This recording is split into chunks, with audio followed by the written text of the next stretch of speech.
Оғындала жаматтық мультимедиа борбору. Экранда мен Тимурлан Мелисбеков. Саламатсыздарбы. 24 декабрь күнү Сатыбалды Албаев атындагы гимназия мектебинин бүтүрүүчү 9-11 класстары Базар Коргон районундагы номер 63 кесиптик лицейине экскурсияга барышты. Экскурсиянын негизги максаты бүтүрүүчү класстарды туура кесип тандоосуна өбөлгө түздү.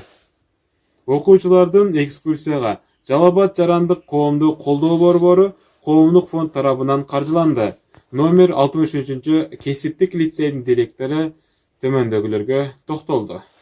Силерге азыр мүмкүнчүлүк, өкмөт силерге бюджеттен окуганга мүмкүнчүлүк берген мектеп окуучуларына.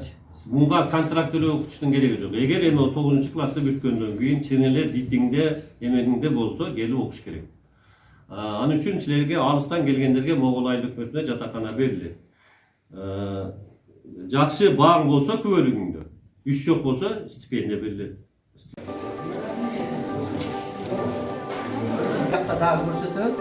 Ал жерде айдай турган машиналар бар, портер бар, Нива бар, трактордун түрү бар, бардык маркалар бар.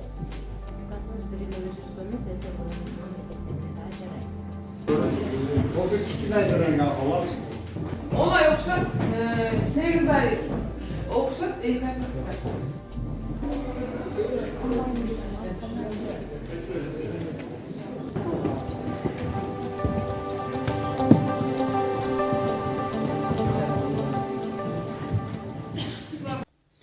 Ушул эле лицейдин мугалими Манапагай мындай деди. Номер 63 Байыш Абдырайымов атындагы кесипчилик техникалык окуу жайына эжекелери, ата-энелери менен келип, биздин учебный кабинеттерибизде жана биздин мугалимдерибиз менен өндүрүштүк окуунун устаттары менен баарлашып, өзүнө керектүү маалыматтарды алып, экскурсия кылып, бар жок интервьюну берип, жакшынакай болушуп, мына үйрөнүшүп кетишти.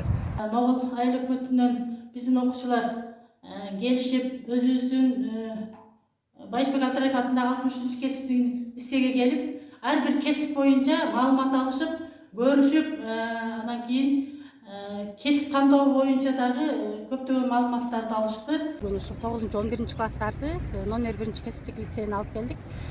Балдар баары экскурсия алып таанышты. Экскурсиянын жыйынтыгында бүтүрүүчү класстар кесиптик лицейдеги окуу техникалык базасы жана студенттерге түзүлгөн шарттар менен толук таанышып кетишти. Сиздер менен Оғандала мультимедиа борборунун алып баруучусу мен Тимурлан Мелисбеков. Сак саламатта калыңыздар.